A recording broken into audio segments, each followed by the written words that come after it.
처음에는 우울감으로 시작을 하다가 그것이 점점 절망의 단계로 들어가다가 결국은 영적인 침체에 빠지고 마는 것입니다. 이럴 때 나타나는 정상이 시편 102편에 나와 있습니다. 화면이 지금 잘 안 되는 것 같아요. 여러분 성경책을 한번 펴보시면 좋겠습니다. 시편 102편에 보면요, 여기에 나왔습니다. 드디어 나왔습니다. 6가지 정상이 있어요. 6가지. 우리가 영적인 침체에 대해서 그 요인들이 쭉 나와 있어요. 정상이 3절에 보면 첫 번째 정상이 내가 내 뼈가 숯같이 탔나이다. 4절에 내 음식 먹기도 잊었다. 이렇게 말합니다. 이것은 바로 이런 침체 단계에 들어갈 때에 식욕이 저하되고 식욕이 감퇴되는 거예요. 그래서 밥맛이 없는 거예요. 그걸 말하는 거예요. 두 번째 정상은 뭐냐? 무력감과 절망감이 생깁니다. 4절에 보니까 내 마음이 풀같이 시들고 말라버려 싸우며, 이게 바로 절망감과 무력감입니다. 그 다음에 세 번째 정상은 5절에 말씀한 대로 체중 감소. 나의 단식 소리로 말미암아 나의 살이 뼈에 붙었나이다. 체중이, 살이 아주 빠져가지고 아주 살이 뼈에 붙었다. 네 번째 정상이 뭐냐? 6절 7절에 보니까 나는 광야의 올빼미 같고 내가 밤을 새우니 참새 같으니이다. 밤에 잠이 안 오는 거예요. 수면장애를, 약을 먹어야 잠을 잘 수 있을 정도로 그만큼 잠을 못 자는 거예요. 다섯 번째 정상은 9절에 말씀한 대로 슬픔입니다. 나는 죄를 양식같이 먹으며 나는 눈물 섞인 물을 마셨나이다. 매일 눈물로 산다. 눈물 흘리면서 산다. 그 말이에요. 여섯 번째 정상은 에너지가 빠져버려요. 11절에 내 날이 기울어지는 그림자가 내가 풀에 시들어짐 같으니이다. 다시 말하면 내가 한마디로 몸에 피가 쫙 빠져가지고 역시 나간 상태처럼 그렇게 완전 연소되어서 탈진된 상태, 이걸 가리켜서 오늘 본문에서 말씀하고 있습니다. 우리가 침체에 빠지면 이런 증상들이 쭉 나타나는 것입니다. 이것이 바로 우울증이고 이것이 바로 영적 탈진의 증상입니다. 이처럼 우리를 영적 침체에 빠뜨리는 이 요인들이 뭐가 있을까요? 우리 주변에는 그런 요인들이 아마 여러 가지가 있습니다. 먼저는 삶이 잘 풀리지 않을 때, 뜻대로 풀리지 않을 때 사람은 침체되고 슬럼프에 빠지게 됩니다. 또 경제적으로 엄청난 손해를 입었을 때 그것에 대해서 굉장히 미련이 남고 거기에 대해서 낙심하게 됩니다. 또한 극심한 외로움도 영적 침체의 원인이 될 수 있습니다. 외로움, 엘리야처럼 나만 홀로 남았다, 이럴 때 사람이 지칩니다. 하나님은 그렇게 말씀하지 않잖아요. 너 옆에 너 혼자가 아니야. 아직도 바르게 무릎 꿇지 않은 7,000명이나 남아있어. 용기를 내. 주님이 그렇게 말씀하시는데 엘리야는 그걸 모르고 나 혼자만 남아, 나만 홀로 피했다, 나만 홀로 남았다, 이런 외로움 때문에 결국은 침체에 빠지게 됩니다. 또한 인간관계의 악화로 인해서 영적 침체를 경험할 수 있습니다. 시편 31편 11절에 다윗은요, 내가 모든 대적들 때문에 욕을 당하고 내 이웃에게는 심히 당하니 내 친구가 놀라고 길에서 보는 자가 나를 피하였나이다라고 괴로워했던 것입니다. 이런 요인들이 점점 많아지고 깊어질수록 행복이 사라지고 안정감이 사라지고 감사가 빼앗기고 대신 낙심과 절망과 불안이 찾아온 것입니다. 오늘 본문에서도 이 시인이 낙심이라는 말을 여러 번 하고 있습니다. 5절, 6절, 11절에 무려 3번씩이나 낙심한다 그렇게 말하고 4절에서는 마음이 상했다라고 말합니다.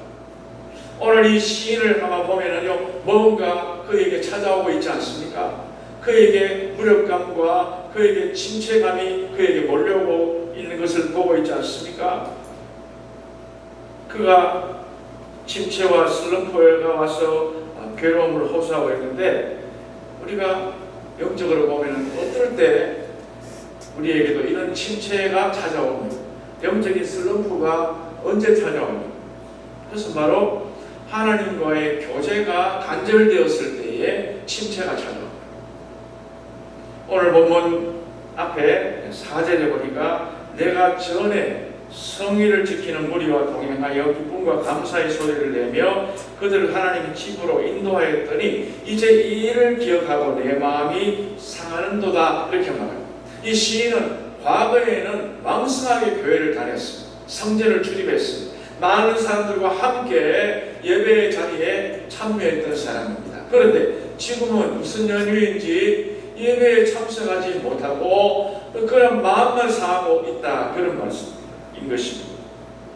지난 날을 돌아보니까 그때는 진짜로 내가 열심히 믿음 생활했고 신앙생활 했는데 지금 보니까 내가 너무너무 침체되어 있는 걸 보니까 마음이 상했다, 그 말이죠. 우리도 때로는 그럴 때가 있지 않습니까? 예배를 나오고 싶지만은 모든 형편상 내가 병원에 입원했든지 또 내가 큰 병에 걸려서 치료를 받고 있든지 여러 가지 항암 치료를 받고 요양원에 입원하고 또 환자분들을 간병하고 이럴 때는 교회를 나오고 싶어도 못 나오지 않습니까? 그러니까 마음이 상하는 거예요. 그렇기 때문에 우리는 예배 드릴 수 있을 때에 평상시에도 열심히 주님 앞에 나와서 예배 드려야 할 줄로 믿습니다. 여러분, 예배가 얼마나 중요한지 모릅니다. 예배는 능력인 것입니다. 예배는 축복의 기회인 것입니다. 주님 만날 수 있는 놀라운 기회고요. 이 예배를 통해 주님의 위로가 찾아오기 때문에 이 예배가 얼마나 중요한지 모릅니다. 예배의 자리를 꼭 지켜요. 예배의 자리. 이걸 소중하게 생각해요. 나중에 나가면 되지. 나중에 옵니까, 여러분? 나중에 와요? 나중에 훗날이 내 시간이니까 그거 내 마음대로 안 되는 거예요. 오늘 괜찮다가 내일은 안 좋을 수가 있다는 거예요. 그러니까 지금 열심히, 지금 내가 기회 있을 때, 기회 주실 때 열심히 믿음 생활하고 예배 자리로 나와야 됩니다. 무슨 문제가 조금 생기면 거기에 얽매여가지고 빠지지 말고 주님 바라보고 예배 자리에 나오다 보면 문제가 풀리는데 그걸 모르는 거예요. 내가 예배드리고 주님을 찬양하고 하다 보면 주님께서 준비해 놓으신 돌파구가 있는 것입니다. 피할 길을 다 반드시 만들어 주시는 거예요. 그래서 새로운 기쁨이 찾아오는데 그걸 우리는 모르고 거기에 빠져서 점점 영적인 슬럼프로 빠져들고 마는 것입니다. 영적 침체가 예배와 밀접한 관계가 있다. 예배와 이 슬럼프는요 아주 직결되는. 그래서 우리가 이 예배를 잘 드림으로 말미암아 항상 이런 이 슬픔, 이 슬럼프를 물리치시는 여러분 모두가 되시기를 축원합니다. 그 다음에 우리가 어떨 때 영적 침체가 찾아옵니까? 상상할 수 없는 고난을 경험할 때 이때 또 영적인 슬럼프가 찾아옵니다. 오늘 본문 7절 보십시오. 주의 폭포 소리에 깊은 바다가 서로 부르며 주의 모든 파도와 물결이 나를 휩쓸었나이다, 그렇게 말합니다. 여러분, 거대한 폭포 밑에 여러분 가보신 적이 있잖아요. 나이아가라 이런 데 밑에 가보면 그 소리가 얼마나 큰지요. 옆에 사람하고 이야기해도 못 알아들어요. 무슨 말을 하는지 몰라요. 물보라가 치고 소리가 얼마나 큰지요. 나이아가라에 물이 떨어지는 그 소리를 측정해 보니까요, 트럼펫을 5만 대를 갖다라고 동시에 부는 소리가 같다.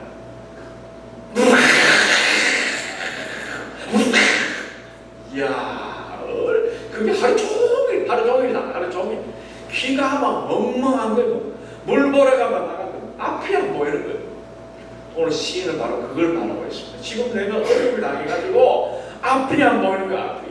누가 하는 말도 들리지가 않아요. 누가 하는 말도 위로가 안 돼요. 완전히 그 소리에 묻혀가지고. 우리 우리도 때때로 어려움을 당하면 아무 소리도 안 들려요. 앞이 안 보이지 않습니까? 그래서 우리는 점점 우리가 이 슬럼프에 빠지게 되면 지금까지 쌓아놓았던 부와 명예와 건강과 행복이 다 달아나 버릴 것입니다. 그래서 이거를 반드시 우리가 탈출을 해야 되는 것이죠. 또 우리가 슬럼프를 경험할 때는 언제 슬럼프를 경험하느냐? 하나님이 나를 잊어버리셨다라고 생각될 때에 그때 또 나는 침체에 빠질 수가 있습니다. 오늘 보면 9절에 보니까 내 반석이신 하나님께 말하기를 어찌하여 나를 잊으셨나이까 내가 어찌하여 원수의 함조로 말미암아 슬프게 다니니까 하리로다 이렇게 말합니다. 지금 시인은 자신이 비참하고 고통스러운 이 상황을 생각하면서 하나님이 나를 잊어버리셨구나 이렇게 생각합니다. 하나님이 잊으실 리가 있나요? 하나님은 반석 같은 분이고 변치 않은 분이시고 언제나 사랑의 눈으로 늘 바라보시고 인자귀로 들으시는 주님이신데 주님이 어찌 우리를 잊어버릴 수가 있습니까? 내가 문제가 내가 주님이 잊어버리신 것처럼 그렇게 침체에 빠지니까 착각하게 되는 것입니다. 세상이 변해도 하나님은 변치 않는다는 사실을 꼭 기억하고 우리가 말이라도 그런 말을 하면 안 돼요. 하나님 왜 나를 잊어버리셨나요? 그거는 아주 무식한 그런 소리. 내가 지금 얼마나 초조하고 불안해서 무서워 떨고 있는지 하나님 알고나 계십니까? 다 알고 있다는 거죠. 그런데 내가 침체에 빠지다 보니까 하나님이 모르시는 걸로 착각하게 되는 것입니다. 그 다음에 침체를 경험할 때는요, 비방과 조롱을 받을 때 슬럼프에 빠지게 됩니다. 오늘 10절을 보시면 내 뼈를 찌르는 칼같이 내 대적이 나를 비방하여 늘 내게 말하기를 내 하나님이 어디 있느냐라고 말합니다. 이게 조롱이죠. 비방이죠. 하나님이 계시다면 어떻게 이런 일이 있을 수 있느냐? 하나님이 너를 버리셨어. 이렇게 비난하고 조롱할 때 이때 사람이 마음이 상하게 되고 침체에 빠지게 됩니다. 여러분이 존경하고 사랑하는 부모님 누가 와서 비방하고 조롱해 보세요. 얼마나 마음이 상합니까? 화가 막 치밀지 않습니까? 오늘 이 시인은 하나님을 너무나도 사랑했기 때문에 하나님에 대해서 비방하는 그런 말을 들을 때 마음이 상했던 것입니다. 그래서 힘이 쭉 빠지고 영적 침체에 빠지게 되었던 것입니다. 그렇다면 조금 전에 말씀드린 이 모든 요인들을 보면서 이 침체가 올 수 있는 그런 요인들을 봤는데 그러면 우리가 중요한 것은 어떻게 해야 이걸 극복할 수 있냐, 어떻게 해야 이 슬럼프에서 벗어날 수 있는가, 우리가 그걸 배워야 되는 것입니다. 오늘 이 시간에 두 가지로만 말씀드리겠습니다. 내가 슬럼프에서 벗어나려면 어떻게 됩니까? 지난날 베풀어 주신 하나님의 은혜를 기억해야 하는 것입니다. 은혜를 기억해내야 되는 것입니다.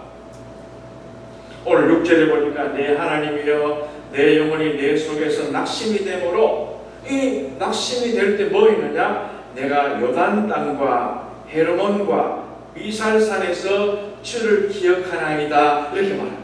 이 시인은 이스라엘의 국토에 이스라엘에 있을 때에 하나님이 순간순간 가는 곳마다 함께 하신 것을 경험했던 사람인 것 같아요.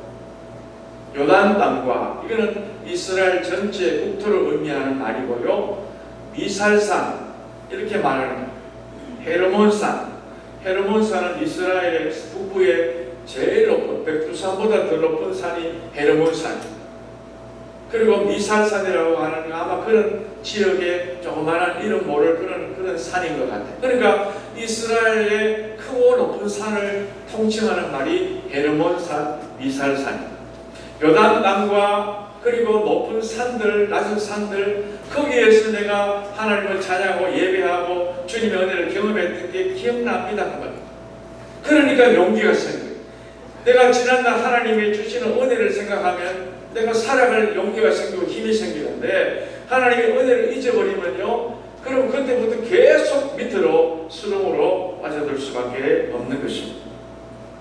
만약에 오늘 시의 저자가 다윗이라면 어떻게 했을까요? 다윗이라면 어떻게 했을까요? 다윗은 진짜로 어려움을 많이 당했던 사람 아닙니까?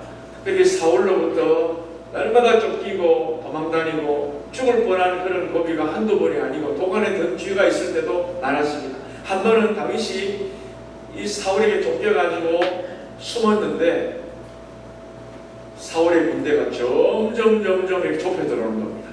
마치 도관에 든 쥐와 같이 이제는 뭐 10분이면 붙잡힐 수 있는 그런 가까운 거리까지 온 거예요. 그런데 하나님이 다윗을 어떻게 사랑 얼마나 지켜주시느냐 하면은요, 갑자기 전령이 옵니다. 왕이시여 왕이시여. 큰일 났습니다. 큰일 나니 뭐 지금 다윗 잡는 거 외에 더 큰일이 뭐가 있냐? 지금 블레셋이 쳐들어왔다. 블레셋이 지금 다윗을 잡으려고 여기 왔는데 저 다른 지역에 블레셋 군대가 쳐들어왔다는 것입니다.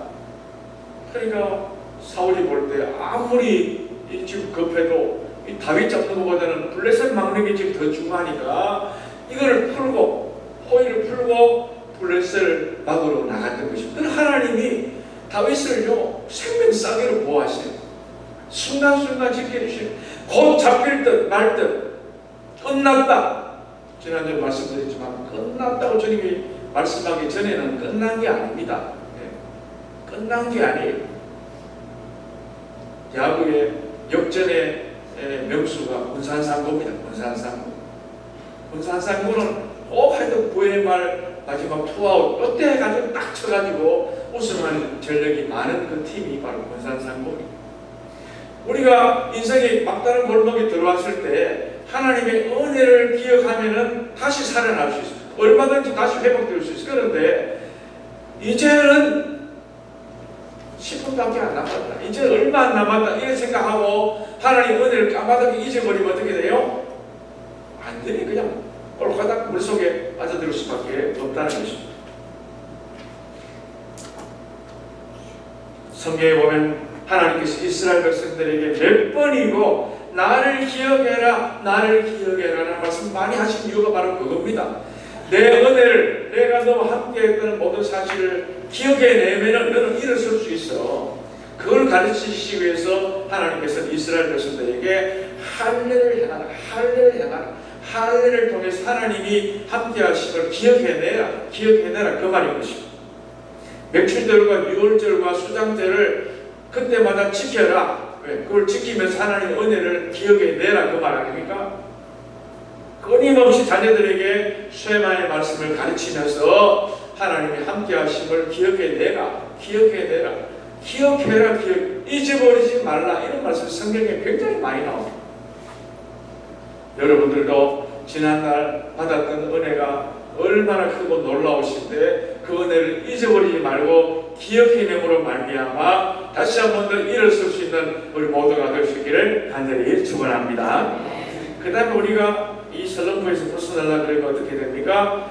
여전히 하나님을 여전히 찬송하라. 오늘 5절 11절에 그렇게 말씀합니다. 내 영혼아 내가 어찌하여 낙심하며 어찌하여 내 속에 불안해하는가 라고 이 시인은 자신의 영혼을 향해서 지금 외치고 있습니다. 여러분, 자기 스스로에게 질문을 할 수 있는 사람은 굉장히 깨어있는 사람이고 믿음이 있는 사람이고 용기가 있는 사람입니다. 자기를 날마다 일깨우는 거예요.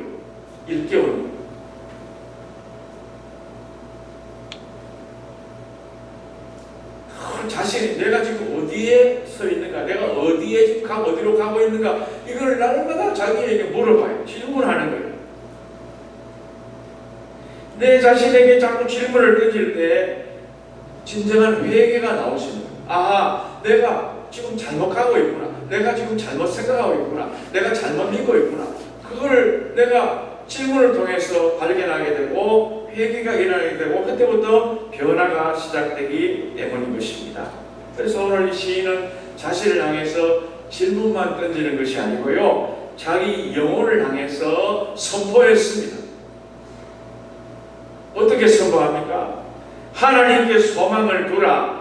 나는 하나님을 여전히 찬송하리로다. 할렐루야. 여전히 찬송하는 거예요. 지금 시인은 굉장히 어려운 상황에 있는 것이 분명하지만은, 그렇지만 나는 여전히 오히려 주님을 찬송하겠다라고 있다라고 이야기하는 것입니다. 상상할 수 없는 고난 가운데서 마음이 상할지라도, 하나님이 나를 잊어버리신 것 같은 그런 상황에 몰렸을지라도, 사람들이 나를 조롱하고 하나님 어디 있냐고 비방하고 나를 비난할지라도 그 말이죠. 나는 거기에 굴하지 아니하고 도리어 주님을 찬송하겠다라고 자기 영혼에게 선포하고 있는 것입니다. 오늘 8절 보십시오. 낮에는 여호와께서 그의 인자하심을 베푸시고 밤에는 그의 찬송이 내게 있어 생명의 하나님께 기도하리로다 라고 말하고 있습니다. 오늘 이 시인은 밤중에도 주님께 기도하고 찬송하겠다라고 말합니다. 여러분, 밤이요, 인생의 밤을 말하는 것입니다. 우주에도 물론 밤이 있고 낮이 있죠. 그러나 여기 시인이 말하는 자기의 삶의 인생의 굉장히 어려운 그런 순간, 이걸 밤이라고 표현을 했습니다. 욥기에서 보면 엘리오라는 이 욥의 친구도 이렇게 말합니다. 우리 하나님은 밤을 허락하신 분이라고 했습니다. 밤중에 노래하게 하신 하나님이다라고 말하고 있습니다. 밤중일지라도 하나님은 노래의 함으로 말미암아 이기게 하신 분이다, 그런 말씀인 것입니다. 솔직히 인생의 밤을 만난다, 굉장히 큰 어려움을 만난다, 그러면 여러분, 노래하는 것은 고사하고요, 말하기도 싫고 얼굴 마주하기도 싫고 꼴도 보기 싫고, 아무것도 안 하고 싶고 그냥 모든 걸 놓고 그냥 가만히 깔아앉아 있는 게 바로 인생의 밤을 만난 자의 모습 아닙니까? 그런데 그럴지라도 우리는 성령님의 도움을 의지하고 기대하면서 하나님께 주님을 소망을 주면서 우리는 찬송의 노래를 불러요. 찬송의 노래를 부르기 시작하면 그때부터 하나님이 내 모든 심령 가운데 놀라운 에너지를 부어주셔가지고 일어설 수 있는 힘과 용기를 베풀어 주실 줄로 믿습니다. 세계 3대 테너라가 있죠. 세계 3대 테너, 빅3 테너, 우리가 그렇게 말하는데요. 루치아노 파바로티, 그 다음에 플라시도 도밍고, 그 다음에 호세 카레라이스가 아니고 호세 카레라스라고 하는 이 세 명이요, 물론 이 파바로티는 돌아가셨지만은 이 세 명이 세계를 정말 아주 상징하는 이 테너의 아주 인물, 영웅들이 바로 이 세 사람입니다. 그런데 그 중에요, 호세 카레라스라는 사람은 스페인 사람인데 이 사람이 굉장히 믿음이 좋은 사람이에요. 얼마나 믿음이 좋은지, 이분이 1987년에 공연을 앞두고 공연장에서 연습을 하다가 갑자기 쓰러집니다. 그때 나이가 41살입니다. 공연 앞두고 준비하다가 갑자기 쓰러지고, 그래서 병원에 입원해서 검사를 하고 진단을 해보니까 병명이 뭐냐? 급성 림프 구성 백혈병, 급성 백혈병이 급성 백혈병. 그래가지고 쓰러져가지고 병원에 입원했는데 의사가 생존 확률이 10%밖에 안 돼요. 10분의 1밖에 생존율이 없다는 거예요. 죽을 확률이 90%. 이때 카레라스는 모든 것을 활동을 중단하고 그때부터 투병 생활에 들어갔습니다. 그런데 그는 매일 자기 영혼에게 그렇게 말했다고 해요. 내 영혼아, 어찌하여 낙심하는가? 지금 이 순간에 낙심 안 할 상황입니까? 그런데 이 카레라스 하나님을 생각하면서 의지하면서 내 영혼아, 어찌하여 낙심하는가? 자기가 조금 힘들 때마다 그걸 자꾸 자기에게 외쳤다는 거예요. 그러면서 뭐 했느냐? 기도하고 찬양했다. 그는 히스기야의 기도를 드렸다가, 하나님 저에게 15년 생명 연장시켜 주시면은 내가 이제 남은 생애는 정말 주님을 위해서 찬양하면서 내가 주를 위해서 살겠습니다. 그렇게 하나님께 매달려서 기도했어요. 그런데 하나님께서 은혜 주셨어요. 놀랍게도 그의 병이 점점 호전이 되기 시작하는 것입니다. 골수 이식과 함께 건강이 회복되고 점점 좋아지더니 완전히 다 나아버렸어요. 100% 다 나아버리고, 이야, 아무도 놀라지도 않으시네요. 여러분요, 그렇게 10%밖에 살 확률이 없는 사람이 완전히 병이 다 나았으니 얼마나 하나님께 감사. 그래서 그가요, 바르셀로나 거기에 도시에 백혈병 연구소를 만들었어요. 그러니까 전 세계에 백혈병으로 고생하고 있는 많은 사람들을 위해서 도움을 주고 아이디어를 주고 또 돈도 제공해 주고 그렇게 해서 살았습니다. 그런 공연 때마다 나오는 수입의 절반을 백혈병 재단에 기부를 했고요. 공연 때마다 이런 고백을 했다고 합니다. 때로는 질병도 은혜가 될 수 있습니다. 나는 백혈병과의 싸움을 통해 다른 사람을 생각하는 사람이 되었습니다. 하나님만이 나의 능력입니다. 나는 이제 단순히 노래만 부르는 것이 아니고 나의 생명 주신 하나님을 찬양하며 그분을 높이기 위해서 노래 부릅니다. 그렇게 말했던 거예요. 이 카리라스가 토병 생활할 때 보니까 머리가 다 빠지고 얼마나 보기가 흉한지, 그런데도 하나님 은혜 주시니까 살아난 거예요. 그래가지고 이분이 활동을 지금도 하고 있는 거예요. 15년뿐만 아니고 20년 이상 동안 노래를 계속 부르게 하시고 2017년에는 월드 투어 세계 공연을 했고요. 한국에 가져와서 내한 공연도 하셨습니다. 이게 바로 여러분 하나님의 능력 아닙니까? 하나님을 노래하고 찬양하는 자는 하나님이 계속해서 노래할 수 있도록 건강도 뒷받침시켜 주실 줄로 믿습니다. 문제가 생기 어려움 생길수록 불평해 보세요. 절대로 못 나옵니다. 일어나올 수 없습니다. 내가 조금 어려움이 생겼다. 그러면 예배를 더 많이 하고, 대부분 사람이 그런 경우가 얼마나 안타까운지 몰라요. 앞자리 예배 드리는 분이 점점 뒤로 갑니다. 1층에 예배 드리는 분이 2층에 예배 드리는 3층에 올라가 앉아있는 거예요. 거기 예배를 드리는 겁니까? 구경하는 겁니까? 점점 앞으로 나와야 돼요. 앞으로 점점 예배 자리는 앞자리가 금자리입니다. 이런 거 참. 신앙생활이 좀 어렵다. 그러면 점점 목사님 보는 표정도 다르고 점점 얼굴도 자꾸 돌리고, 딱 보면 알아요. 사실 저는 딱 보면 병 났구나, 병 들었구나, 문제가 있구나. 말을 안 해서 그렇지 우리 주님은 왜 모르시겠어요? 내가 이런 일을 당할수록 더 정신을 차리고 더 주님 말하고 앞으로 점점 나오고 이래야 되는데 자꾸 뒤로 가보세요. 하나님 은혜 주셨는데 그 은혜를 기억하지 못하고 자꾸 불평하고 원망하면요, 불평한 대로 결국은 그 결말이 나는 것입니다.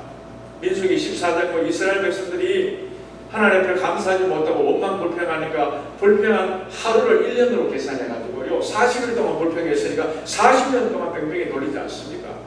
광야에 그 얼마 한 달이면 갈 수 있는 거리를 40년 동안 쓸데없이 돌아간 거예요. 왜? 원망 불평하다가 망하는 거예요. 고라자손 원망 불평하다가 땅이 꺼져가지고 땅이 삼켜버리지 않습니까? 또 어떤 족속들은 불평하다 불이 나가지고 다 태워버려가지고 가베라라고 하는 이름을 붙이죠. 불이 나가 태워 뱀이 나와서 물어버려요.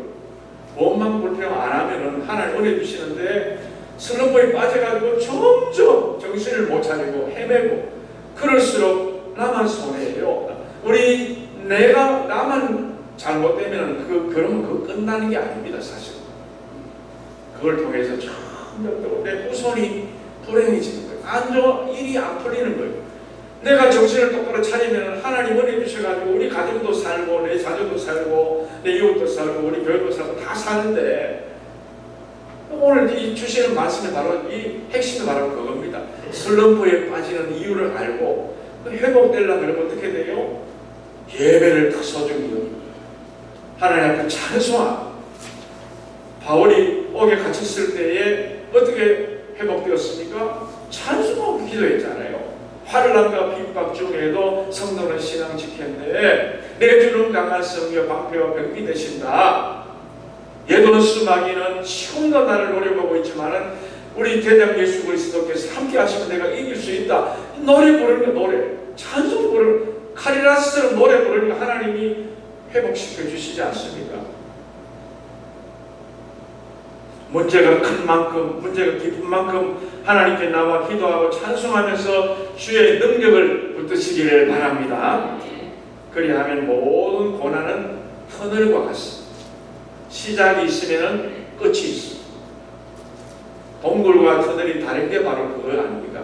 동굴은 시작은 입구가 있는데 출구가 없어요. 그런데 터널은 입구도 있고 출구도 있습니다. 한국에서 가장 긴 터널이 지금까지는 인제 양양 터널입니다. 길이가 10.97km, 10km가 11km, 11km. 굉장히 그 산을 깎아가지고 그걸 터널을 만들었습니다. 중국에 가서 저 마카오에 가보니까 이 중국의 본토에서 마카오까지 이 바다를 섬을 연결해가 바다를 이걸 다리를 만들어 57km, 57. 세계에서 제일 긴 다리. 아무리 길고 아무리 캄캄해도 시작이 있고 끝이 있습니다. 하나님이 함께 하시면 반드시 고난은 지나가는 겁니다. 잠시 지나가는 겁니다. 57km 길어 보여도요 30분이면 지나갑니다. 금방 지나가는 겁니다. 우리 인생에 환난이 있고 문제가 어려움이 많은 것 같지만 하나님이 이걸 통해서 깨닫게 하시고 하나님께서 소기의 목적을 달성하시고 나면 그 다음부터는 주님이 내게 주시는 축복이 더 많습니다.